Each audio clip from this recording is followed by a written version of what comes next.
So if I could dig that up, title card. If not, search it yourself. Snap. Get 100 subscribers and telling you to search for things. That's messed up.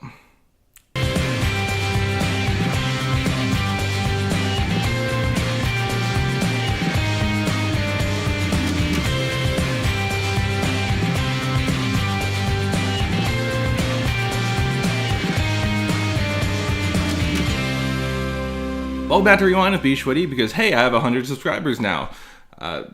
Welcome everyone. Why am I dressed like I just got back from disc golf? Because I did. I was in a event at Castoro Cellars over the weekend, and Friday we'll be having a vlog about it. But if you may have noticed, I said I have 100 subscribers, which is freaking amazing. Thank you so much. I never thought I would actually get to 100 subscribers.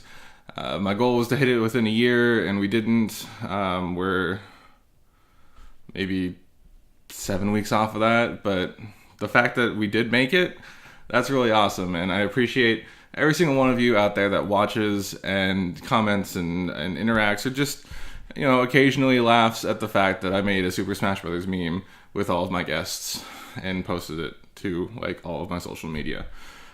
I was really proud about that. Again, I don't have words.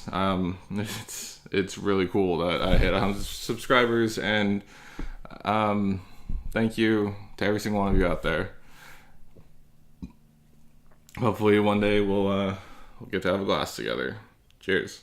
But today, since I am dressed so strangely, we're gonna just power through this with another 10 facts about.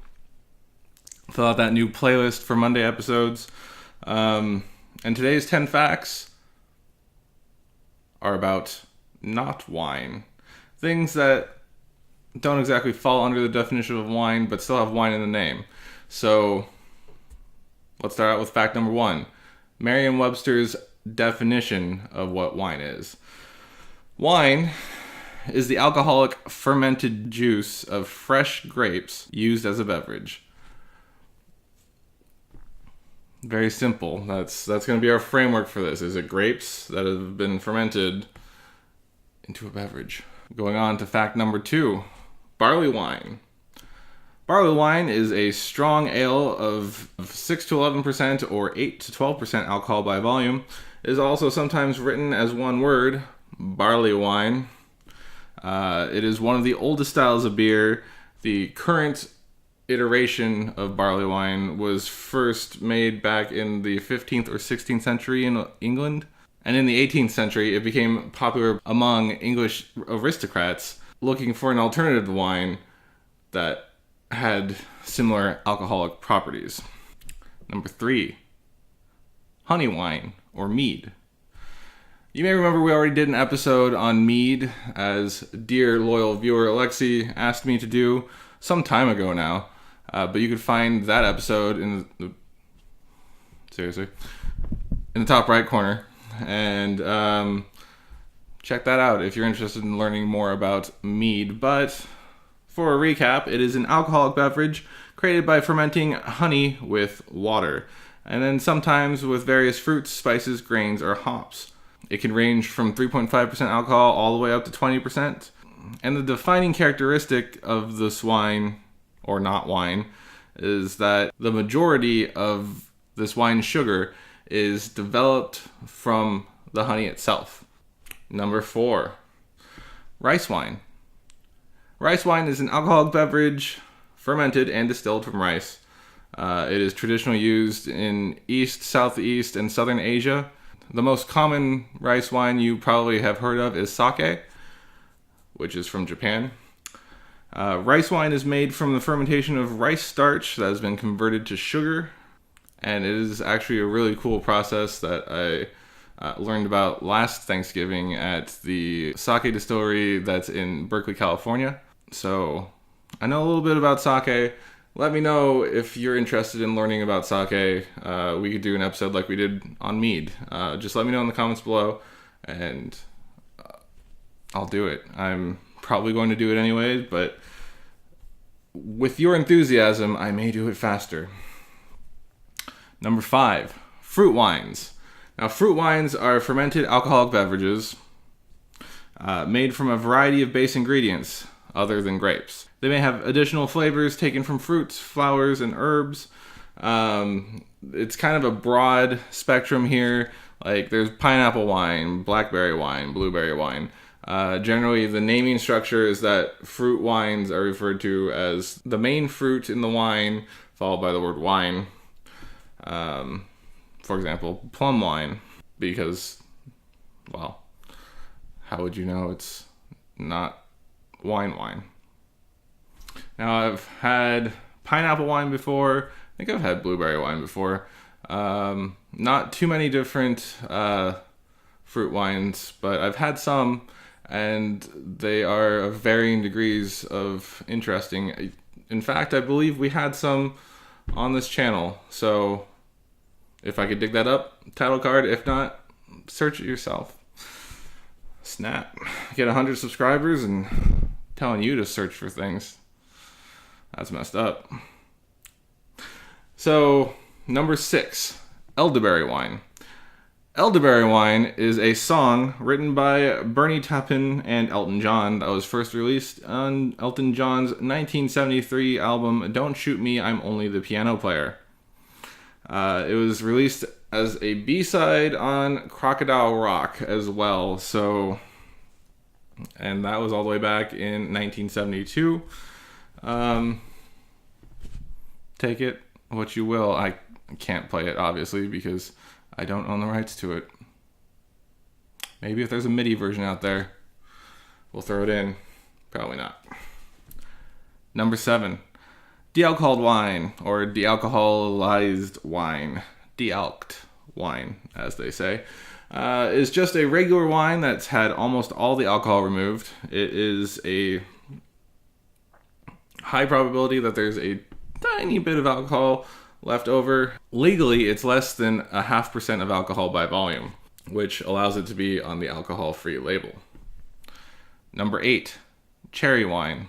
We've already covered fruit wines, so why am I singling out cherry wine? Well, for you horse betting fans out there, you probably know cherry wine was the second place finisher at the 2016 Preakness, or Preakness Stakes, if you want to get all royal about it. So there are 3 big horse races in America sometime around May, and they're called the Triple Crown. Preakness, I believe, is the second one. Don't quote me on that. The other one, the most famous one, is the Kentucky Derby. And God help me if I could remember the third one off the top of my head. So, instead, we're going to move on to number 9. Beer, wine, hybrids. So, beer, wine, hybrids are beers that add grapes, be it juice, fruit, or a blend of skin, seeds, stems, and pressed juice. Must, if you must call it something, to the beer. And it also uses wine yeasts for fermentation, which creates hybrids that between beer and yeast that don't really they don't have a simple categorization. So it's a whole gamut of things. Just in the beginning of this whole hybrid thing, it was probably just like wine barrels used to cask the beer. Now it's evolved into something much more intertwined, but it's not technically wine, and it's technically beer. But we call them hybrids.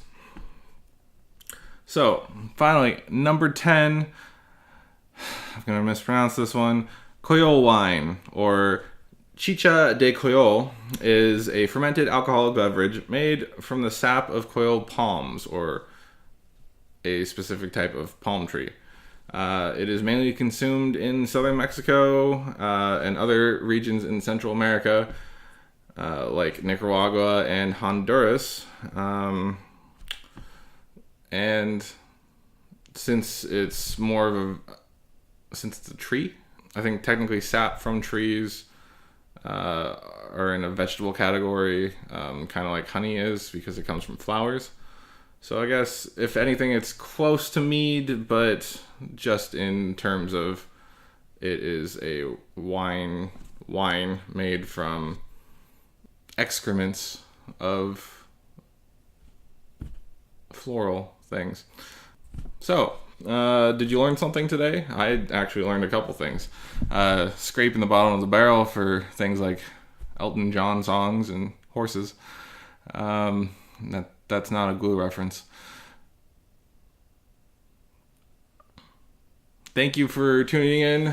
Thank you again for 100 subscribers.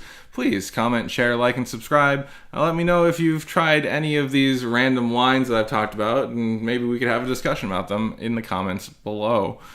Otherwise, have a great rest of your Monday, or if you're watching this on any other day, have a great rest of that day too. And if it's the evening, well, have a great tomorrow, and a great rest of tonight. Anyway, this has been Rewind. My name is bschwitty. Thank you for watching, and I will catch you, all 100 of you, next time.